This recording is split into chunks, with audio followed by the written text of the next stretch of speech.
Nancy, welcome. Thank you so much for taking the time to talk with me. Yeah, it's my pleasure. Thank you. In your 18 years as CEO of Wolters Kluwer, you transformed the company from a print publisher to an electronic service provider. A true digital transformation. You are listed among the best CEOs in the world, and you tenfolded the stock price from $10 to over $100 in your time. According to various prestigious lists, Wolters Kluwer is leading in diversity. And you launched an ambitious sustainability program. These are all the main topics of our time, and they all require transformations. I would like to talk with you about some of the highlights of these transformations as an inspiration for other change leaders who are on a different phase in their journey. Let's dive right in the first topic, a very important topic, and that is diversity. Your transformation to diversity leader. My first question would be, how would you define diversity? For us at Wolters Kluwer, it really means having a diverse population of employees, not just around gender diversity, which I think is more how people see the word, but really around nationality diversity, ethnic diversity, racial diversity. So we try and have more or less a melting pot of people come together. And part of that happened organically in the sense that, we have 220 plus offices around the world. We are very local in many of our markets. And so those businesses are run by local nationals. And so we've always had a very broad representation, sort of from a global perspective. I think on the gender side, really in the beginning, it happened very organically where we needed so much new talent in the business to get the transformation, moving, that we just sort of started to hire different kinds of people, different, a lot of technical skills. And as a result of that, it sort of acted a bit as a catalyst to then starting to see the pipeline fill of diversity. And my strong belief is that in order to get diverse talent at the top of an organization, you have to have a strong pipeline. And so we really started then to focus very much on the middle management within the company, making sure that was very diverse, such that as a result, when promotions emerged, we now have sort of a 50% female representation at many levels. A little tougher in tech. I have to say that's where we have under 50%. That's an area we're working on. But in general, we have a fairly broad, diverse population. Exactly, yes. And why do you think it is so important, diversity?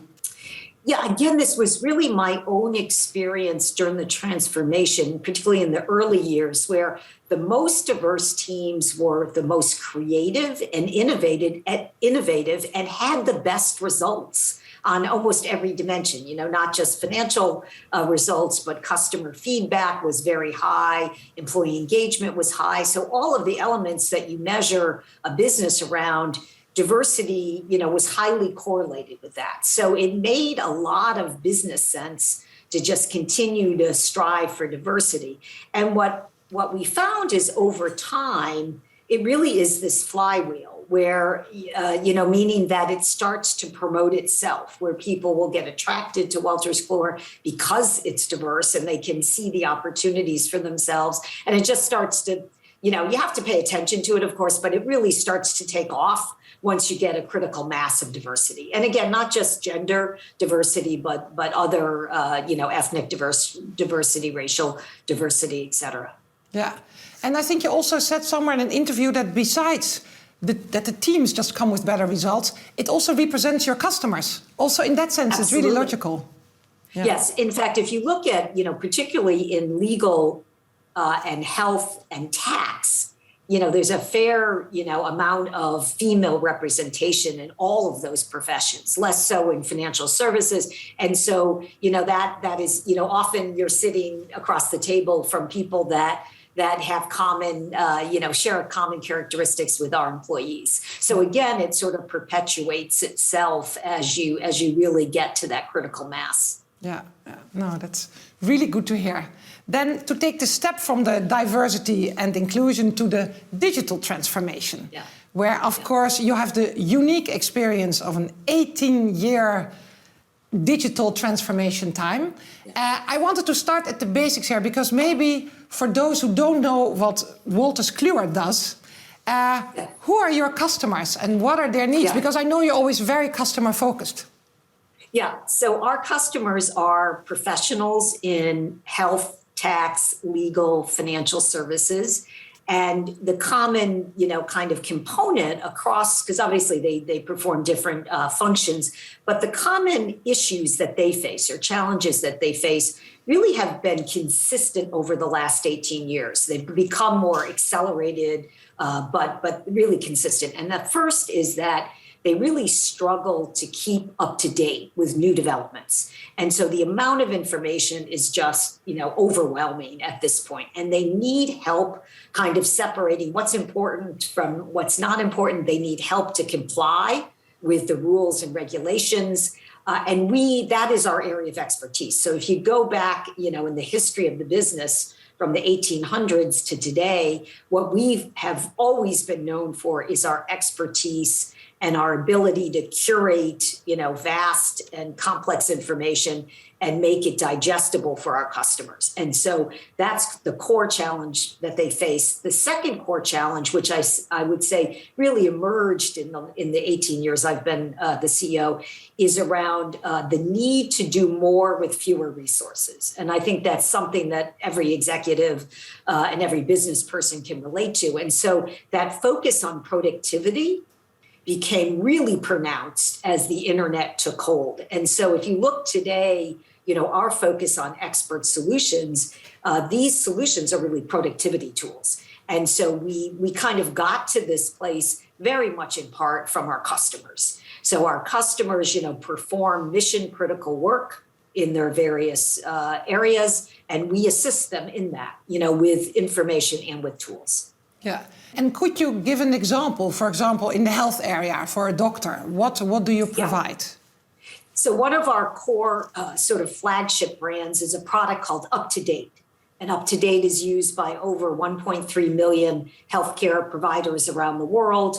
And what it is it's a clinical decision support tool. So it's obviously digital, available, online, on your phone, everywhere.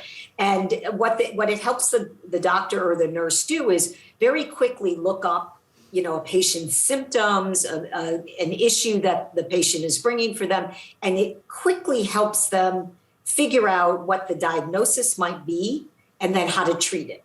So we have documented and proven that hospitals that use UpToDate have better patient outcomes than those that don't. So it's very much, if you look at the usage statistics, many of our customers are using it 20, 30 times a day. So, pretty much with every patient encounter, they're kind of looking up something. It could be something as simple as a drug dose. They want to write a prescription and they have to know what the dosage is. They look it up based on the patient's characteristics, things like that really help them, get to the right diagnosis and also the right treatment. Yeah, no, I can imagine that becomes even much more important these days. Yeah. Yeah.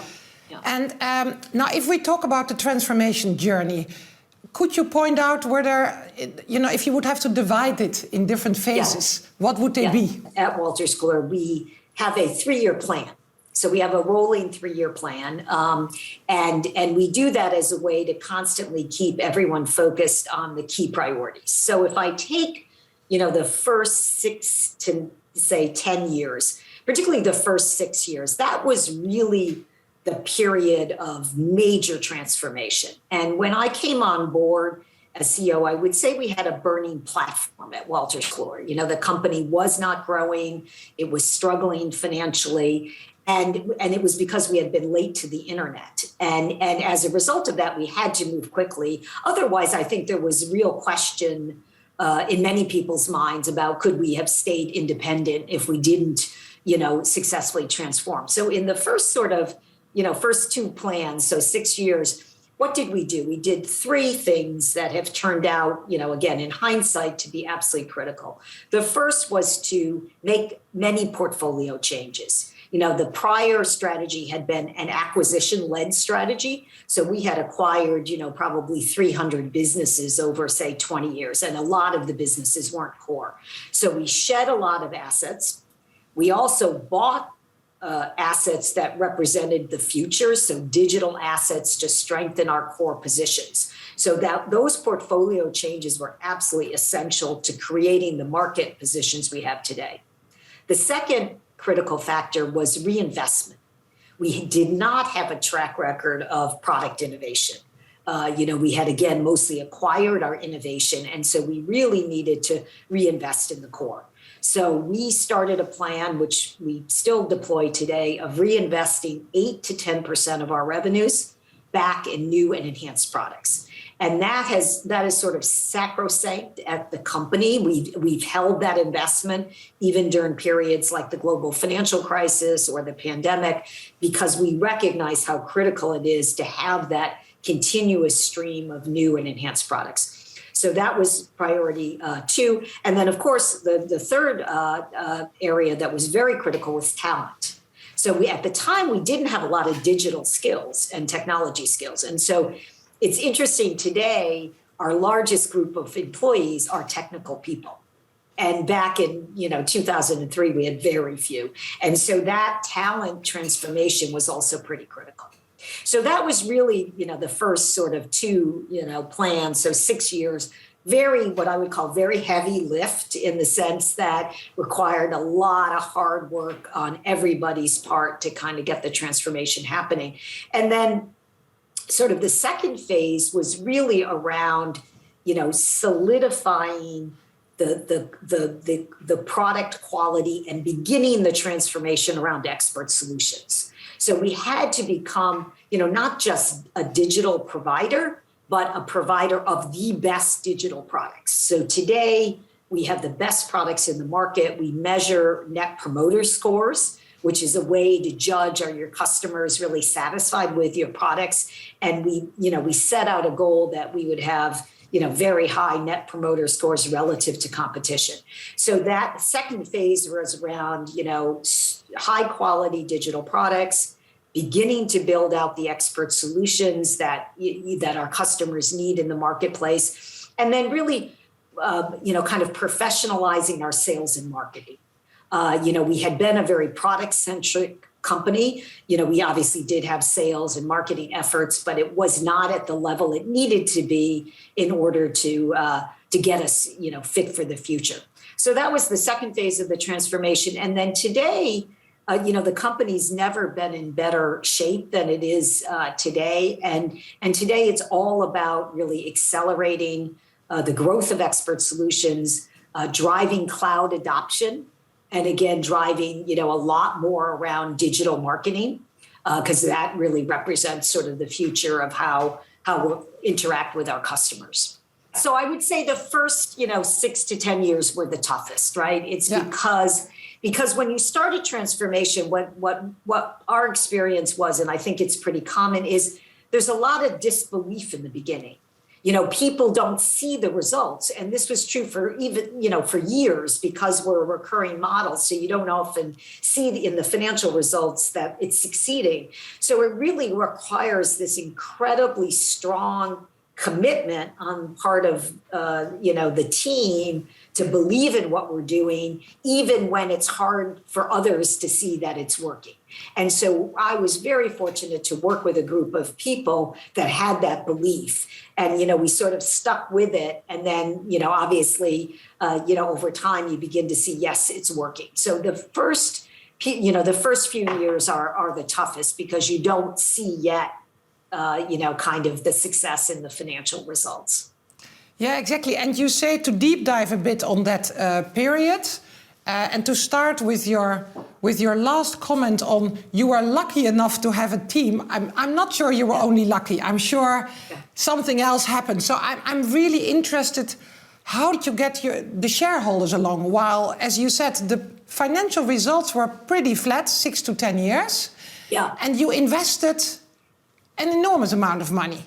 Yeah, it required a huge amount of work, to make that happen. And it starts with being very clear on where you're going with the business, right? People need to, not just shareholders, but employees and customers need to know, where are you taking the business? So we spent a lot of time on, developing the strategy, making it extremely clear, to people, setting expectations. That was a big part of any transformation. You have to be clear on where are you going, what are you going to do to get there, and then how long it's going to take to get there. And then, of course, what are the benefits, not just, again, for shareholders, but customers and employees. So it took a lot of effort to continue that very clear communication around, the direction that we were going, and then create alignment with the team. So we created, incentives that employees received based on achieving the results and being very clear on the priorities.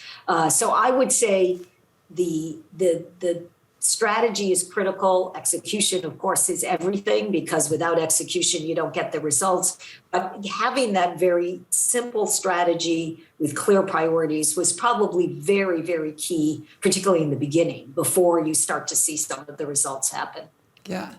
And you made extreme portfolio changes. I think there were, almost, maybe you can share some numbers. Were there almost over 100 acquisitions at that time for billions worth of assets? Yeah, we shed over €1 billion of revenue, and then we bought about $1 billion or more of revenues. And so the goal was to get very strong market positions. And why is that? Is when you actually go out and talk to our customers, what you find is they want fewer suppliers, and they want the products to work together. So what that meant is that we needed, in order, for example, to go serve the tax and accounting market, we wanted to be in a position to say, we have everything you need from a product perspective to be a successful accountant. And so we needed to make sure we had those products in the portfolio, and that required getting rid of some things that were not core, but also acquiring some things, and of course, building things organically to get that strong breadth. And if you look at that strategy, it very much serves us well, because one of our biggest opportunities for growth is cross-selling. Most people in the industry, we all have very high retention rates. And so if you retain, say, 90% of your customers, and so do your competitors, there's not a lot of switching going on of customers from one supplier to another. So what you really need to be able to do is go out to that customer base and say, I've got some brand new products that are really, going to help you do your work. And upsell them. So a big part of the innovation is around having that strong, installed base of customers, and then innovating in a way that allows our sales teams to go out and continue to upsell and grow the wallet share.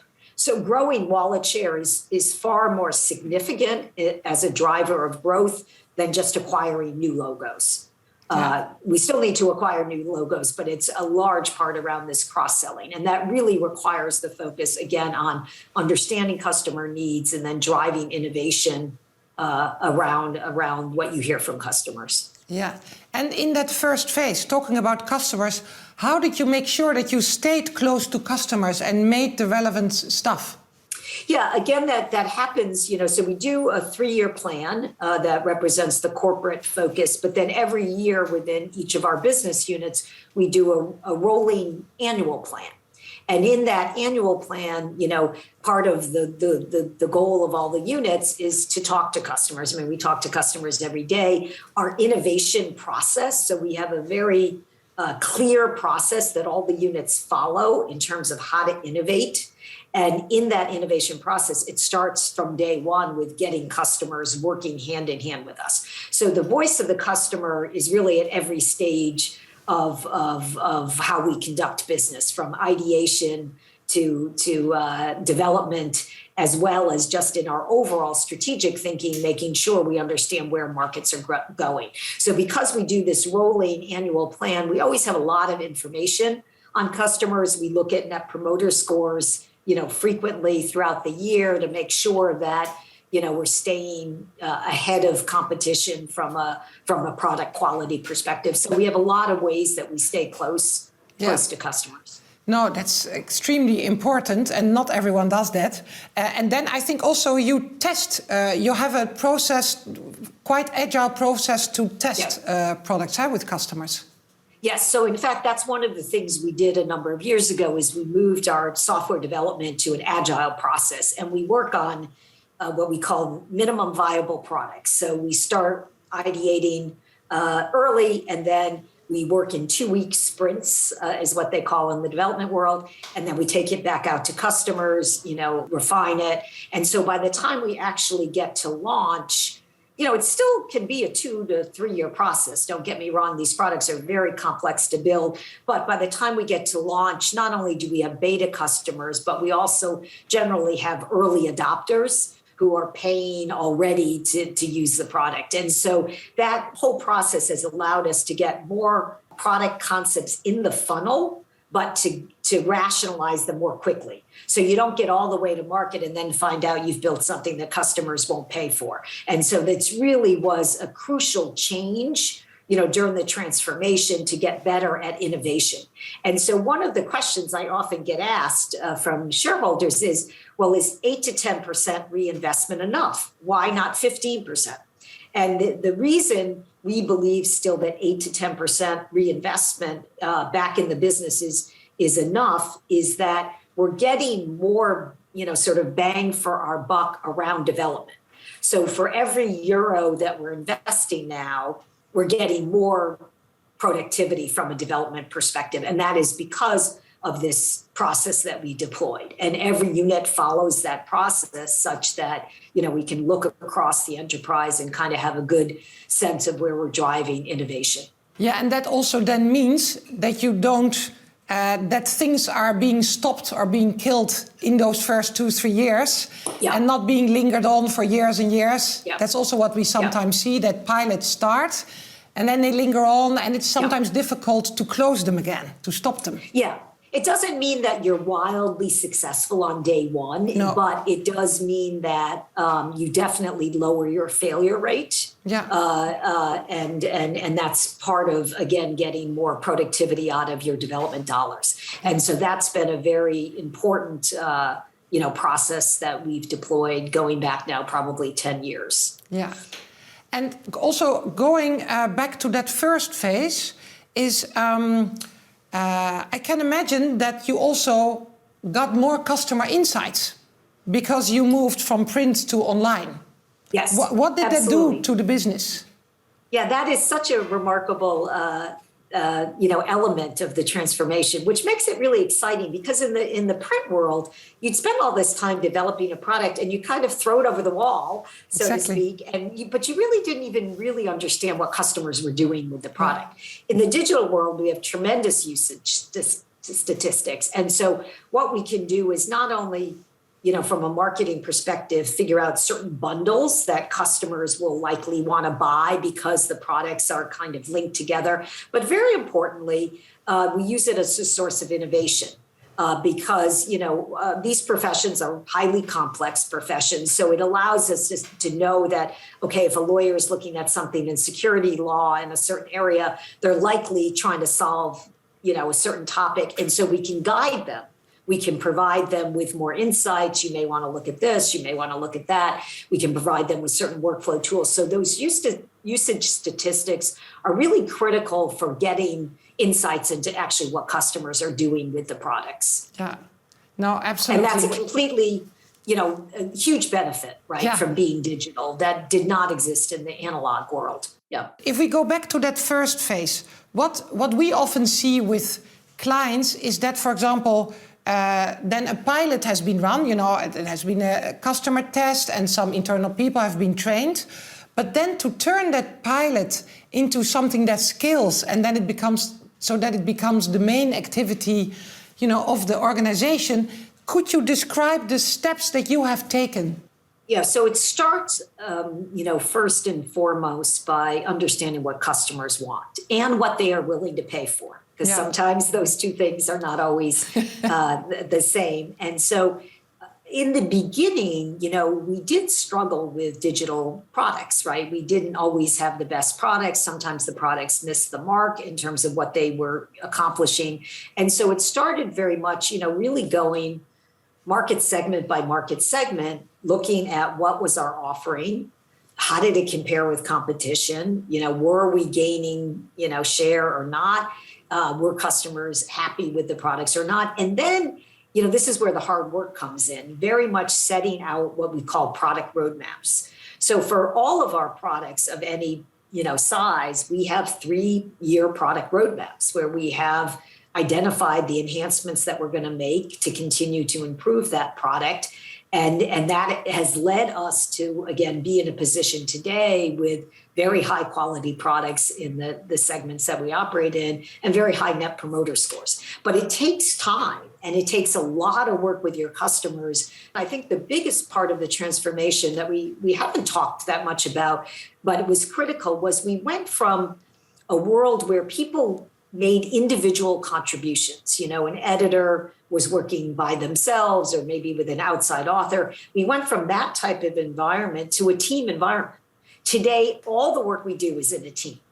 So every team, has a representative expert, largely an editorial person, sales or commercial people, and developers. And they work together to create the products. And so, again, with customers. And so making that shift was pretty important. And that was very culturally different than the world of the past.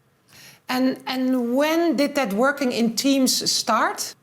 Yeah, really early on. So I would say sort of within that first 3 years, we recognized, look, we can't just keep acquiring innovation that wasn't working for us. We have to do this organically. So how do we get that done? So what we found is people liked working with their colleagues and they liked talking to customers and they liked problem solving, sort of as a team. How many of the people, if you look at the organization, how many people could you, of the original people when you started in 2003, could you take along and maybe retrain? How many did you have to let go?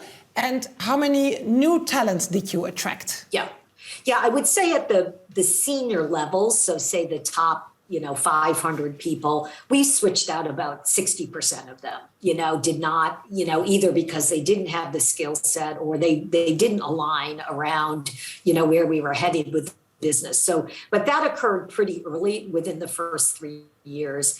And then a lot of the skills was really around as we began to grow again, you not only grow revenues, but you grow jobs, right? And so as we moved into a growth phase, a lot of the job growth is in development, so technology roles, and in sales and marketing. And those have been our fast growing areas. If you look at our experts, that population has been very retained and hasn't changed that much because we still require that expertise to build the products. So it really was around technology. So today, about a third of our jobs are technology oriented. Again, that was 1 or 2% back in 2003. So that's been the biggest growth. And then sales, a lot of focus on sales and marketing. So that's been also an area of job growth at the business. And I also think that from the beginning you invested heavily in your own backbone, in terms of infrastructure. I think that also was a good way to centralize certain competencies and facilities, but also keep stuff decentralized at the markets. Could you explain a bit about that? Yeah, and again, that was one of the big cultural shifts. We were completely decentralized when I took over, meaning that every unit was investing in technology. So we were duplicating investments, which was not ever going to be a way that you could scale. And so a big part of the early centralization was getting common platforms, common infrastructure, common development, and really reining in the investment so that the investments were centralized and we could build out those capabilities, also move some things, to outsource providers that had more scale than we did. That was, again, a very big cultural shift for people. And that led to a lot of people leaving, because if you were, an executive that clearly just wanted to own everything and sort of run your own show with no collaboration with anyone else, it wasn't going to be a winning formula going forward. So we began that centralization, again, largely around technology. And then over time, we've created more central functions. So finance is centralized, HR, technology. What is local is, of course, product development and sales and marketing, because we want those functions to be very close to customers. We also want our local operations to be run by local nationals because they really understand the market. And so that led to, again, both more diversity because we engaged at the local levels. And so this model of local and global is one that, is pretty well mature now at the company. Again, it took a fair amount of work to get us there, but we have a good sense of what needs to be global and what needs to stay local so that we, satisfy, customer needs. You already said that in that first phase, you made huge portfolio changes. 1 billion you sold in assets, and you bought also 1 billion in assets. As a second thing, as you said, of that period, you reinvested, but you still do that 8 to 10% in revenue. I also saw that's like 50-50 capex and opex, capital expenditure and operating expenditure, which I also thought was quite fascinating. Yeah, in the beginning, it was more operating expense because we expensed everything right away. The kind of accounting definition is you can only capitalize something when it reaches technical feasibility. So any new innovation is not ever going to get to that standard until you're basically out in the marketplace. The reason our CapEx is a bit higher today is a lot of what we're building is cloud. So we're taking our on-premise solutions to the cloud. So they reach technical feasibility very early, and therefore we can capitalize. So we tend to think about those two metrics together and add them up, sort of the 8 to 10. The other thing we do that really I think was, from a process perspective, pretty instrumental is that we think about the business from a portfolio perspective. And so what does that mean? It means that, think about a bell curve. We take our product development and we look at nascent, high growth, mature, and declining. And we take our major products and businesses and we put them in that bell curve. And what you would see is that 8 to 10%, while it's the average, in the nascent and the high growth, it's much higher. It's more like 15%. And of course, in the mature and of course the declining, it's much lower. So that capital allocation philosophy was very, very critical. And so if you talk to any of our senior managers in the company, I think one of the things that we've embedded in the cultures of the company is a focus on capital allocation. There is a finite budget and you have to spend it. I think in the beginning you had to spend it across print and online. Yeah. And now you have to divide it between the services and products of different maturity, as you say. There's a tendency, right, when you have a budget that you spread the peanut butter, if I can use that expression, right, across all the products and all the businesses, and you try and give a little bit to everything. And that never turns out, no one gets enough, right? And so you never have an impact using that philosophy. So by having this strong orientation towards capital allocation and where is the return going to come from, it actually allows us to really, put enough focus behind the bigger opportunities. And that, again, has led to stronger results around growth and around profitability. If you look back at the transformation, would you have done things differently? I would say on the big three things that we did, the portfolio changes, the reinvestment and the focus on the core organic innovation, and then the enhancement of our talent, I wouldn't change those three things. Those things were very important. I think along the way, there were a few acquisitions we made that didn't turn out to be very helpful. There were, products that were launched that maybe, didn't meet the market. But in the broad, I would say that the focus was the right focus. I think on some of the execution, there's always room for improvement. But I wouldn't look back and say, could we have done it faster? Today we still have print customers. And if you had asked me back in 2003, in 2022, would you have print customers? I would have said absolutely not. Yeah. And so these formats, stay in the market for a long period of time. And our goal has got to be that we satisfy customer needs. And so I think it would have been extremely difficult to go faster. And what do you think should be the minimum term of a CEO to do a transformation like this? Well, the average CEO, I think McKinsey actually does a survey, I think, I don't know if they still do it, but in the past, the average was 4 years. which is, I think, too short to do any kind of transformation. So I would say for something at the scale of Wolters Kluwer, where we had to change literally every aspect of what we do, you need at least 5 to 10 years to get it done. I would say the last 8 years have really been about the next transformation. We're in the second phase. The first phase was print to digital. The second phase is digital information to expert solution. And so, if you think about, one transformation, it's probably a decade. If you're changing as much as we needed to. I'm also wondering, of course, the good old print business was a very good margin business, huh? Yeah. And it was, the majority subscription. I think you kept that 80%, so that is amazing that you know what you're going to earn at the beginning of the year already. 80% of your business. And how are, if I can ask it, how are your current margins compared to the margins of the print business when you started? Yes, so this is what I get so excited about, and what I talk to employees about and shareholders is that the first transformation, if you really step back and you think about taking a customer from print products to digital, the profit pools did not get any bigger, right? You literally lifted that customer from one format to another, and in fact, I would argue because you had to invest so significantly in developing those online skills that the margins decreased in that migration.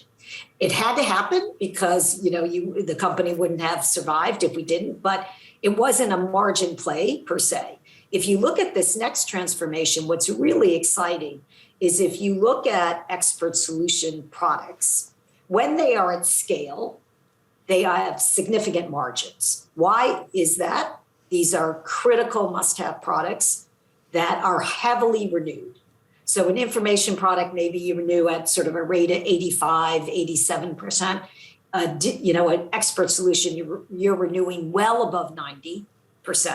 So as a result of that, you can grow faster. It's also, once you have a core expert solution that a customer is using, your ability to upsell and cross-sell much higher. So for all of those reasons, at scale, these expert solutions have very nice margins. And if you compare them to print, how are they're higher? Yeah, higher. Yeah.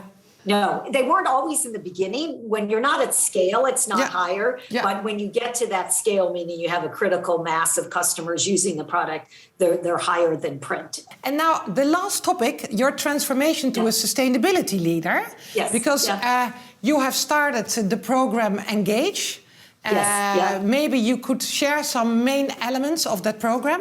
So I would say Engage is really about increasing our impact. On the elements of sustainability that were there, but maybe not linked and led in a certain way. So it's really, I'm very excited about it because it's also a way for employees to feel, again, connected to the company, connected to the communities that they work in.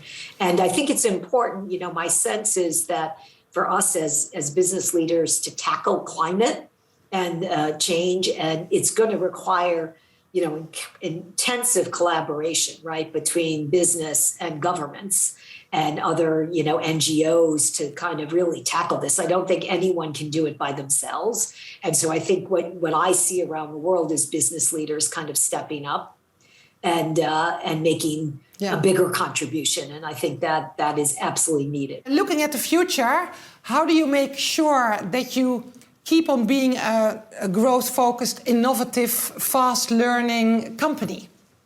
Yeah, it starts with engaged employees. So we spend a lot of time ensuring that the feedback we get from our employees around the engagement survey we do, that we tackle those areas where we need to kind of make change, is really exciting. And so I think that external input keeps people very energized around what we're doing.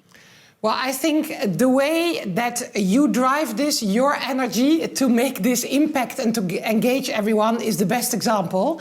So thank you so much for sharing lots of your insights of your incredible journey. And great talking to you, and thank you so much. Yeah, thank you very much. I enjoyed it as well. Take care. You too. Okay. Bye-bye. Bye-bye.